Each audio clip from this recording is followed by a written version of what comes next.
Good morning बच्चों। आज मैं चैप्टर नंबर 2 क्लास 10 का भारत की सांस्कृतिक विरासत, परंपराएं और हस्तकलाएं और ललित कला के बारे में आपको बताऊंगी, जिसमें मैं आपको पार्ट 1 जो है आज बताऊंगी। मैं आपको प्रस्तावना बताती हूँ कि इस चैप्टर में क्या है।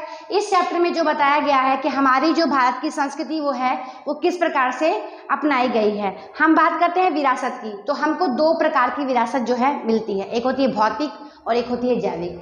अगर हम बात करें भौतिक विरासत की, तो भौतिक विरासत जो है हमको अपने पूर्वजों द्वारा जो संपत्ति वगैरह प्राप्त होती है उसको हम भौतिक विरासत कहते हैं। और बात करें जैविक विरासत की, तो जैविक विरासत जो होती है वो हमें अपने माता पिता द्वारा जो लक्षण प्राप्त होते हैं उनको कहते हैं। और कुछ जो विरासत होती है पुराने समय से इंसान जो अपने बुद्धि द्वारा, कौशल द्वारा अपना करके अपने जीवन में, अपनी जीवन शैली में लाता है, जैसे रीति रिवाज हो गए, कुछ रूढ़िवादी विचार थे, कुछ रीति रिवाज होते हैं, कुछ जीवन शैली में अपना करके उसको सांस्कृतिक विरासत का नाम दिया जाता है।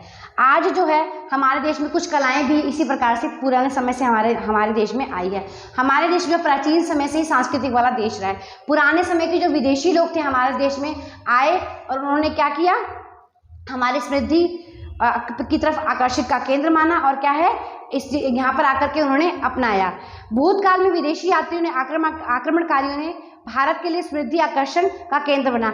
आज भारत की सांस्कृतिक विरासत का प्रतीक माना जाने वाला योग दिवस बेटा 21 जून को जो मनाया जाता है वो भारत की पुराने समय से ही मनाया जाने वाला योग है, जो आज पूरे विश्व स्तर पर मनाया जाता है। इसको भी हम एक सांस्कृतिक विरासत के रूप में ले चलते हैं। इसी तरह जो हम बात कर सकते हैं कि भारतीय कारीगरों का कमाल।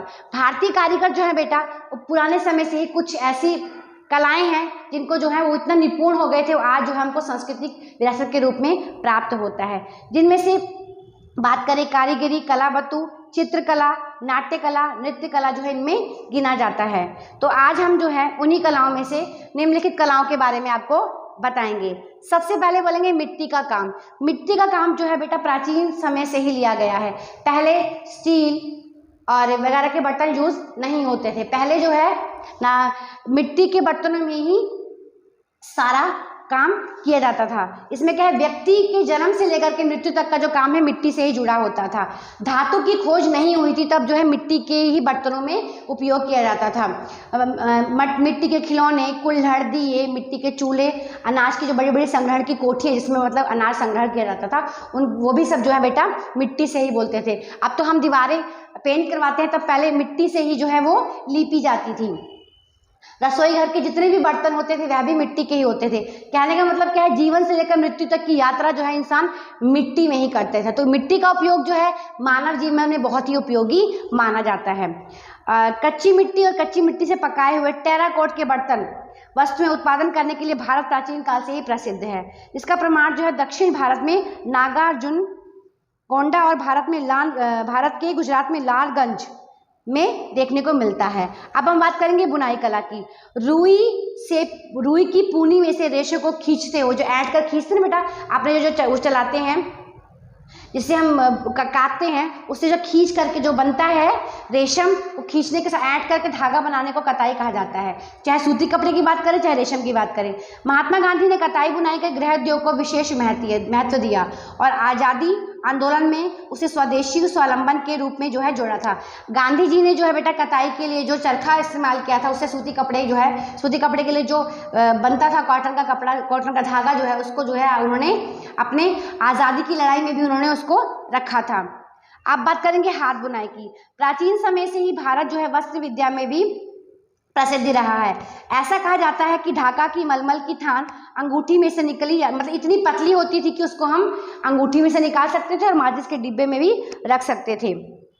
और बात करें तो कश्मीर सहित भारत में बनने वाला गलीचा, पाटन का पटोला, कांजीवरम का बनारसी साड़ियाँ, राजस्थान बांधनी जैसे जो हाथ बुनाई की जो बात कर सकते हैं, ये सब जो है बहुत ही प्रसिद्ध है। गुजरात में सोलंकी युग को स्वर्ण काल कहा जाता है, क्योंकि उस समय जो है पाटन के पटोले में अनेक कारीगर यहाँ आए। उनकी कारीगरी और कौशल के कारण जो है पाटन का पटोला जो है आज जग में विख्यात है। सोलंकी युग क्यों कहा जाता है, क्योंकि पाटन का पटोला उस समय बहुत ही विख्यात माना जाता था। पाटन में बनाने वाले इस रेशमी वस्त्र को पटोला कहते हैं, जिसमें दोनों तरफ एक ही प्रकार की छाप होती है। उसे हम दोनों तरफ से पहन सकते हैं। अब हम बात करेंगे कढ़ाई बुनाई कला की। हड़प्पा और मोहनजोदड़ो के उत्खनन द्वारा मिली जो मूर्तियां और पुतले हैं, वस्त्रों पर कढ़ाई बुनाई का काम देखने को मिलता है। भारत में पुरुषों, स्त्रियों तथा बच्चों के वस्त्रों पर कढ़ाई बुनाई करने की कारीगरी को बहुत प्राचीन समय से ही प्रसिद्ध है।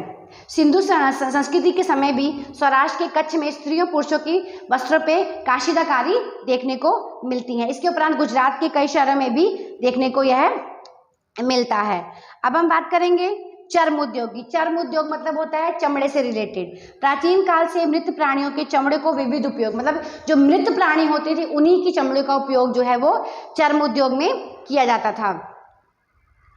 कृषि के लिए कुआं के पानी निकालने के लिए जो चरसा, पानी, मशक, पखालों में से चमड़े का उपयोग होता था। ढोल, नगाड़ा, तबला जैसे संगीत के साधनों के उपरांत जो है लुहार की धोकनी, विविध प्रकार के जूते, प्राणियों को बांधने के लिए चमड़े का उपयोग, मतलब क्या है हम बता सकते हैं कि चर्म उद्योग, चमड़े से बनने वाली जो चीज़ें उपयोग में लाते थे। भारत में चर्म उद्योग विशेष स्थान है, जिससे जूते, चमड़े की विविध वस्तुएं वगैरह भी बनती हैं।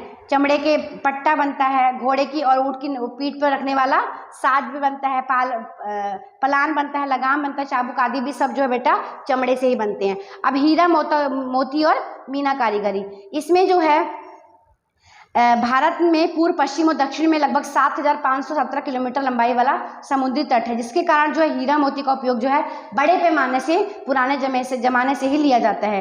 भारतीय लोग आभूषणों के शौकीन थे। वे पहले शुरू से ही बेटा वो इन चीज़ों का उपयोग करते थे। राजा महाराजाओं की बात करें, चाहे महाजन की बात करें, वो मानिक, हीरा मोती, पुखराज आदि वगैरह का इस्तेमाल करते थे। मोती की कलात्मक तोरण, माला, कलश, खिड़की, चौका, पंखा, विवाह में नारियल, गुनगुना, पिछौरी आदि भी इन्हीं चीज़ों से बनाए जाते थे। सोना, चांदी और मीना की कलाकारी दुनिया भर में, देश में भारत का जो है स्थान बेटा सबसे अग्रसर है। अपने यहाँ पर सोना चांदी के अलंकारों में क्या क्या, माला, हार, अंगूठी, इयररिंग्स वगैरह जो है बनाई जाती हैं। मीना कारीगरी में कुशल कारीगर जयपुर, लखनऊ, दिल्ली, वाराणसी आदि में पाए जाते हैं। अब हम बात करेंगे जरी काम की। जरी काम जो है देश का सबसे प्राचीनतम काम माना जाता है। इसमें जो है चांदी और सोने की तारों द्वारा जो है वो कपड़ों पर उसकी बुनाई होती है। यहाँ पर बात करें तो भारत में जरी काम की कारीगरी के लिए सूरत का प्रसिद्ध पानेतर मतलब होता है कन्या की शादी में पहनाया जाने वाला जो जोड़ा होता है, उस पर सोने और चांदी का वर्क होता है। इसके अलावा साड़ी, घर चोला आदि प्रधानों में भी इसका इस्तेमाल होता है। अब हम बात करेंगे धातु कला की। धातु कला में धातु विद्या की भी भारत की प्राचीन विद्या है। पाषाण युग के बाद जो है पाषाण मतलब पत्थर के जब औजारों का उपयोग किया जाता है, उसके बाद जो है धातु युग या धातु विद्या जो है विकसित हुई। लोथल के कारीगर धातु में हंसिया, घुमाव वाली आरी, आरा, सुई जैसे तांबो, कांसे के औजार वगैरह इस्तेमाल करते थे। धातु में से औजारों के उपरांत बर्तन, मूर्तियां और पात्र भी बनाए जाते थे। युद्ध के लिए अस्त्र शस्त्र भी धातु के ही बनाए जाते थे। सोने चांदी जैसे धातु का उपयोग भी बेटा होता था। अब हम बात करेंगे काष्ठ कला। काष्ठ कला में हम लकड़ी के बने हुए चीज़ों की बात कर सकते हैं। मानव जीवन का संबंध प्रारंभ से ही वृक्षों और जंगलों के साथ रहा है। शुरुआत में ईंधन के रूप में हम लकड़ी को लेते थे। धीरे धीरे औजारों, भवनों, मकानों वगैरह में निर्माण की लकड़ी, मतलब अब हम काष्ठ कला में बेटा लकड़ी का काम होता है। इसमें जो हम घर में फर्नीचर वगैरह करवा सकते हैं उसका भी हम उपयोग लेते हैं। तो पहले ये खाली ईंधन के रूप में लिया जाता था, परंतु धीरे धीरे जो है लकड़ी का उपयोग जो है हम घर के सामानों वगैरह में भी करने लग गए हैं। खिड़की, दरवाजे, अटारी, सिंहासन, कुर्सी आदि वगैरह जो है इन्हीं से बनती हैं। अब हम बात करेंगे जड़ाऊ काम की। जड़ाऊ काम, अलंकार और जड़ाऊ काम की कला भारत की एक प्राचीन कला है। भारत में राजा, सम्राट, अन्य शासक जो है उसी समय श्रीमंत वगैरह जो इन स्वर्ण अलंकारों का धारण करते थे। उन्होंने हीरा, मोती, मानिक आदि जो है प्रमुख माने जाते थे। इन कीमती रत्नों को गले के हार के रूप में जड़ाऊ का मतलब होता था कि सोने चांदी के अंदर जो है हीरे मोती वगैरह जड़ा करके जो है वस्त्र आभूषण वगैरह राजा महाराजा जो पहनते थे उनको जो है हम जड़ाऊ काम के रूप में ले सकते हैं। अलंकार मतलब होता है जो पहने जाने वाले आभूषण। राजस्थान के बीकानेर में गहने का जड़ाऊ काम जो है बहुत ही विश्व प्रसिद्ध माना जाता है। अब हम बात करेंगे अकीक काम की। अकीक जो है बेटा भारत की कई नदियों घाटी में मिलने वाला एक कीमती पत्थर। अकीक जो है एक कीमती पत्थर है। जो विशेष रूप से नीले या सफ़ेद रंग का होता है। ये गुजरात के सूरत में राणपुर क्षेत्र के भिन्न भिन्न आकारों के जो पत्थर मिलते हैं। अकीक के पत्थरों को अलंकारों में, अलंकार मतलब आभूषणों में पहना जाता है। खंबात के कारीगर जो है अकीक के काम के लिए बहुत प्रसिद्ध है। अकीक जो है बेटा गुजरात में पाया जाने वाला बहुत एक महंगा और सुंदर पत्थर है, जो केवल और केवल खंबात के कारीगर ही कर सकते हैं। इसको जो अलंकारों में जड़ाऊ करके पहना जाता है। और अब हम बात करेंगे चित्रकला की।